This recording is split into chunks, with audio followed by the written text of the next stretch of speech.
Hello, Gemini and Libra. Libra and Gemini. Libra and Gemini? Libra and Gemini. Welcome to your February as above reading. So here's the thing. I have to hurry up and say this because I was talking to my friends, seemingly unrelated. I was talking to them in a group chat that we have, and I got mobbed with air sign energy. Now, of course, I was sitting here getting ready to do your reading, and I was chatting with them, and we're like joking about, yonis and, sacral chakra and the earth sign reading and stuff. And all of a sudden I got mobbed, and it was specifically Libra's energy that I felt the most. And I was like, that's so strange for me to be feeling like Libra energy. But I realized why that was, but this applies to all air signs. So Aquarius too, we're in Aquarius season, but with it being Aquarius season, their individual video is up already. And we have Gemini and Libra that are left in the earth sign, the air signs, good Lord. But it can relate to Aquarius as well. If you have this in your chart anywhere, whatever. But let me say what it is I saw. The thing that I saw was, I saw the Seven of Swords card, right? But it was like an animation. Thank you, Amethyst. It was an animation. So I was seeing like the dude, and he's like, sneaking away with the swords or whatever. But the thing that's different is, I could sense with the guy, like he wasn't doing anything that was malicious, right? But then Spirit started giving me a whole narrative behind it. And I started to like kind of text it in my phone, but then not text it, but put it in my notes. But then my brain started getting too involved because my brain starts picking it apart, like saying like, well, wait a minute. Well, doesn't the Seven of Swords mean this and all this other kind of stuff? And that's the reason why I was like, okay, I need to legit just sit here and I need to say it. But the narrative that Spirit was giving me in so many words, this goes back to, and I think this was in November that I posted this. I'm not sure if it was in November or January. I don't remember, you guys. But the whole thing is, I recorded a video for Libra. It was a reading I did for Libra, and I did it last year. It was in 2019. And it was total creepo factor.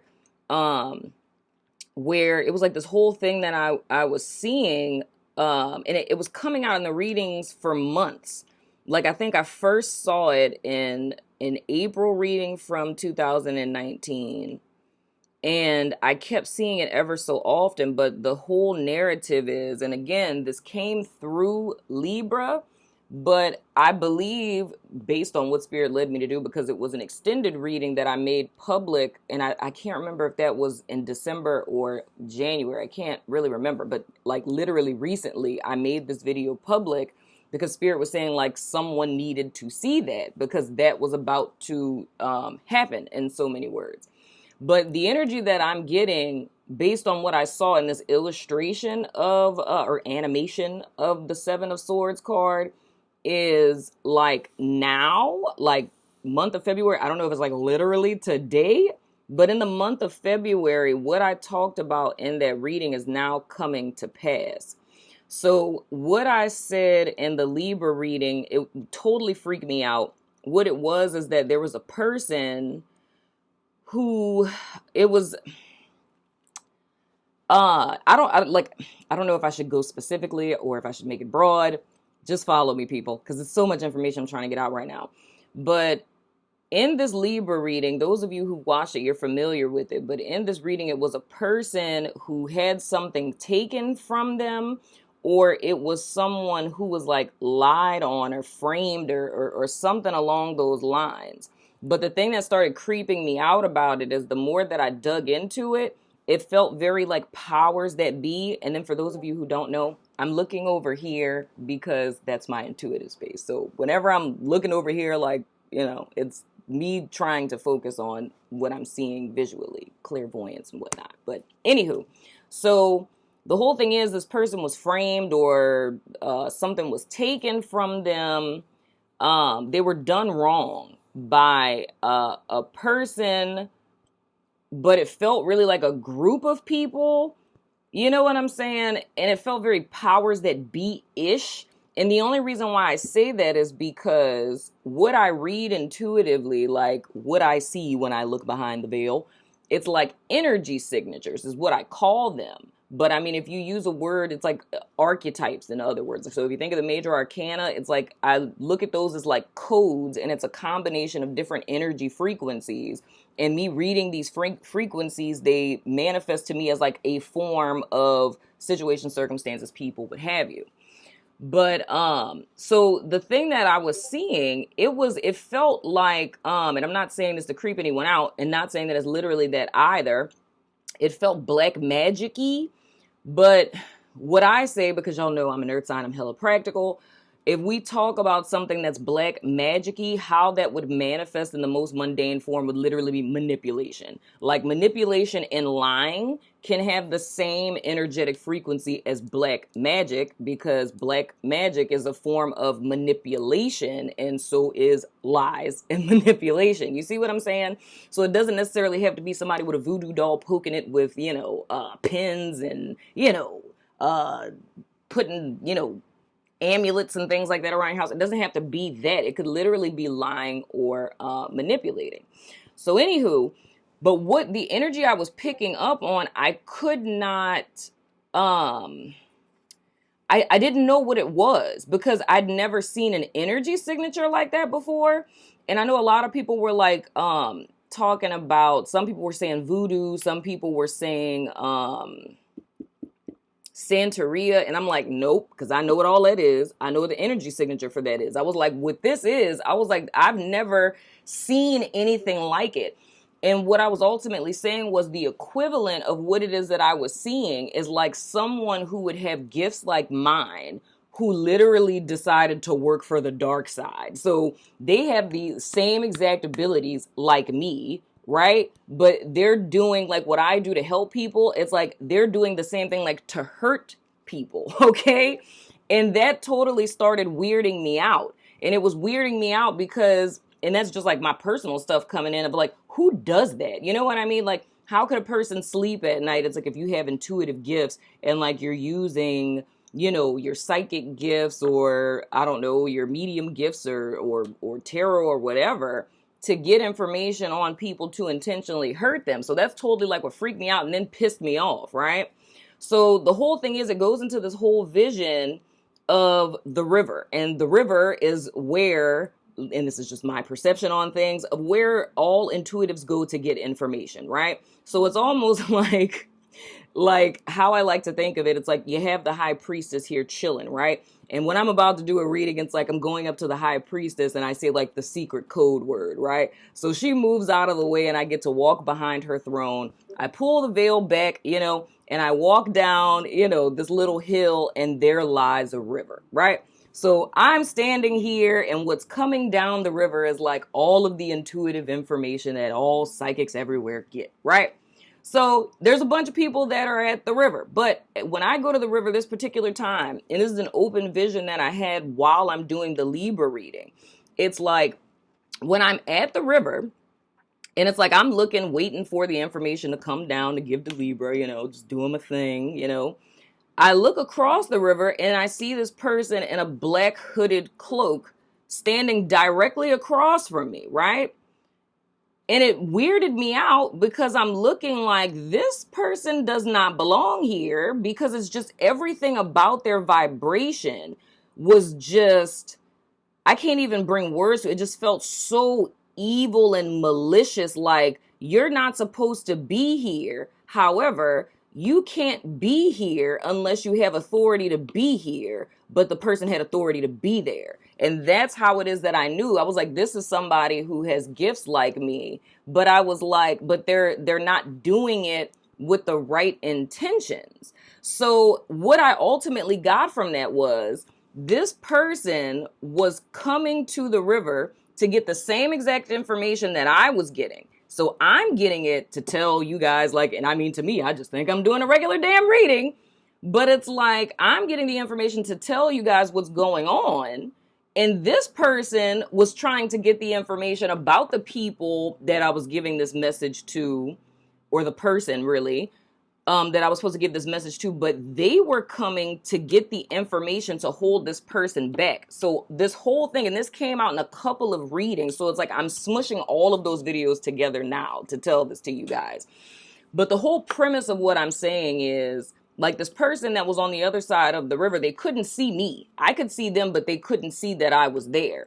And the whole, like, wrap up of what it is that Spirit was telling me is that nothing was coming down the river because it was divine timing that was happening. And when it comes to, like, you know, any form of like magic or intuition or anything under that umbrella, there's still certain things that people who have gifts still can't tamper with. And divine timing is one of those things. It's like we can, and I'm saying that we as like all people, it's like you can deal with stuff.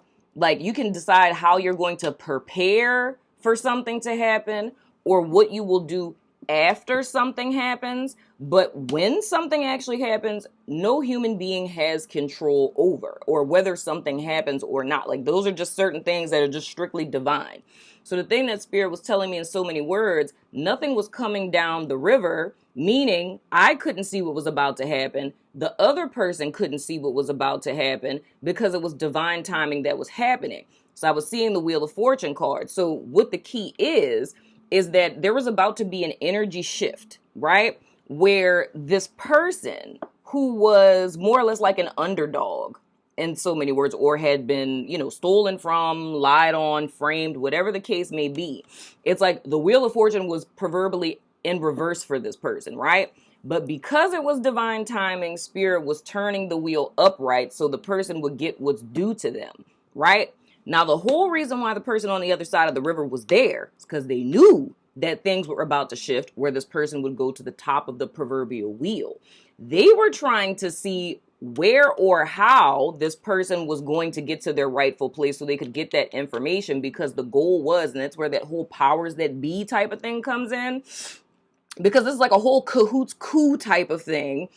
It's like, and again, y'all, I'm saying this strictly energetically, so this could manifest like pretty mundane, and I'll get into that in a second. But anywho, so the whole intention was, as soon as the wheel turned and the person got into their rightful place or got what was due to them, this person was going to try to come back and reverse the wheel, but they knew they couldn't do it until the person got to where it is they were supposed to be, in so many words. So it's almost like trying to avoid consequences for your actions. So it's, or like dodge your karma, in so many words, right? So it's kind of like, and this is me getting into like the mundane of this and where this ties into the whole animation I saw of the Seven of Swords card.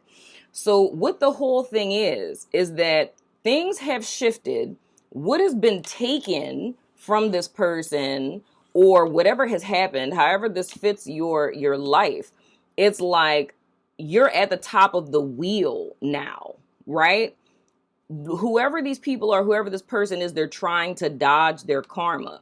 And that's where I say where the idiocy of lower vibrational energy is the fact that, like, lower sensory consciousness, like human mind, wow. And here comes Anna. Here comes Anna. Wow. Okay. So one of my patrons literally asked me earlier today, and this is very relevant for her asking me this. She asked earlier today about the Tower of Babel, and she was asking me like what the allegorical symbolism was behind that. And I was telling her that the allegorical symbolism behind that story is in alignment with something I often say on the channel, which is that religion is man's way to God, aka tower, right? And spirituality is God's way to man, right? And that river would be like symbolism of that, right? So that's being very relevant now because it's egoism, right? So it's, you can be so intelligent in your human mind and like completely disregard, and like even with pride, like pride is of spiritual blindness, right? You can be so blinded by self-righteousness and by pride that you can actually think that you can play God. That's what I now understand about the person on the other side of the river. So when I gave this message, the thing that freaked me out was, I'm like, is it literally possible for a person to do that? Could the proverbial wheel turn in a person's favor and someone can come and literally reverse this person's fortune by doing, more lies or whatever the case may be? The answer to that is what came today. No, they cannot do that, because the animation I saw of the Seven of Swords is more or less the message I'm here to tell Libras and Geminis, or anybody else who resonates with this message, or if you resonated with it when I put it up before, is that what was taken from you before, right? It was something that was of value, whether it's your reputation, if it was a literal thing like, I don't know, like copyright infringement or whatever it was something that was of value to you. So it doesn't necessarily matter what the specific thing is, but it was something that was very valuable and borderlining on like sacred to whoever this is that I'm talking to, right? Now, the people who took it, or person that took it with the people in cahoots, or whatever the case may be, the intention was to keep you like under their thumb, right? So their pride, their egoism, their blindness, their self-righteousness. Because another thing that's coming back to me, I remember I was saying in that reading, I was like, this person has like a malice hatred towards this person that they did this to, but it's unwarranted because it's a perceived slight, was the verbiage that I used. A perceived slight. This isn't something that actually happened or actually transpired. It's something that the person perceives to have happened. You know what I'm saying? Like, an example, and this would be a really silly one, it's kind of like, she stole my husband, right? Like, a woman divorces a guy. 5 years later, he remarries another woman that didn't know him 5 years prior when he was married. And she says that the woman stole her husband. And it's like, first of all, that wasn't your husband. Second of all, they didn't know each other when y'all was even married. You know what I'm saying? And he filed for divorce from you, so that's your ex-husband. So how did she steal your husband again? You see what I'm saying? But it's like a person has malicious intent towards the new wife, saying that she stole her husband, but it was never your husband to begin with. That's what I mean by perceived slight. Not saying that that's the very specific situation, but it's like the energy signature, the essence of that. It's like, it's something where this person, they have issues and they're projecting this onto a person wrongfully, because it's like, it's not what it is you perceive it to be, type of deal. You know what I'm saying? So whatever the case may be, it's a perceived slight, but with the Seven of Swords energy that I was seeing is seeing spirit, right? Like as the person with the swords, right? But the way that I was seeing it is the two swords that are left in the Seven of Swords card. Do I need to do a visual? The two swords that are left in the Seven of Swords card, it's like an energy exchange. When whatever was taken from the person that resonates with this, and I don't know, y'all, I don't know if I'm gonna do this separately. I'm thinking now, I'm like, should this be a part? I don't think this is gonna, I can't even say, I don't know if this is gonna have anything to do with the reading that I do after this, but I'm debating on if I should just, if I should put this up by itself. I don't know. But anyway, the way that you felt, there we go. So that's like what I saw, but I saw this like in action, right? So it's like, this is like spirit, okay? So these are the two swords that are left behind. What Spirit was telling me about these two swords that are left behind is the way that you felt when you were violated or your reputation was destroyed, or when this was taken from you, right? When this happened, you felt like Two of Swords energy. You felt like stuck and lost and confused and not knowing what to do, how to move forward, or what have you, right? It's kind of like the roles have now been reversed. So it's like spirit is taking whatever was taken from you, or has taken what was taken from you, back from this person or these people. This has been or will be being delivered to you, right? And now these people are in the same energy that you were in when this was taken from you. Now, let me tell you where the catch-22 comes in. So whatever this is, okay, and I don't know, this feels like with reputation, like if this was reputation that was destroyed or something like that, I don't really know how this would work. Like if this was something tangible, right? Like say hypothetically, let's say it's a song, right? Like say you're a songwriter, right? And this person took your song, right? But say that I don't know what the verbiage is for writing songs. As a poet, I would say stanza, you know? I don't know what you would call, like, because I know there's like bars in songs. I don't know what you would call a collection of bars, but that would be a stanza in poetry. So let's just say stanza. But say that there was like one stanza in this song where you just couldn't find, like, I don't know, like the right wording or something. And of course, this is borderlining on copyright infringement here, but just follow the illustration. So there's one particular like stanza in this song that you couldn't work out. While this person was in possession of your song, they reworked the words perfectly, right? And then spirit took it. Right? So now they're confused and confounded. This gets delivered to you, and it's almost as if whatever, like what you had is coming back to you in a better state than it was in. You know what I mean? So it's been perfected. So there may be some type of glitch or something in the system that you didn't see before with whatever this is that was taken. And while this person was in possession of it, they fixed the thing that was wrong with it or whatever. So they made it better, but then it's taken from them because it was never theirs to begin with. So you get to benefit from having whatever it was that was taken back, and it's better than it was before, if that makes sense. I hope that makes sense.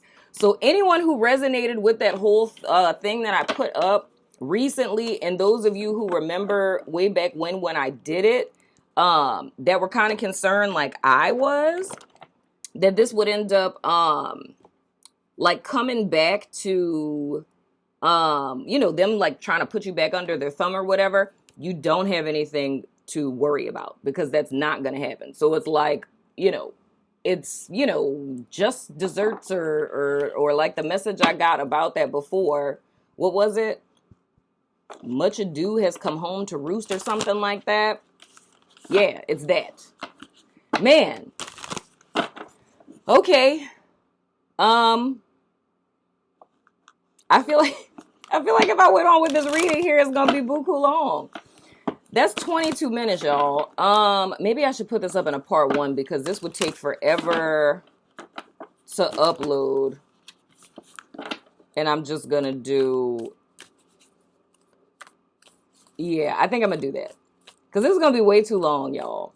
I think I'm just gonna go ahead and just upload this straight to YouTube and then get right back immediately into this energy. Well, I'm probably not even gonna upload it to YouTube right now. I'm just gonna stop it and then start re-recording. Glad that that's out. Love your face. Be back in a second.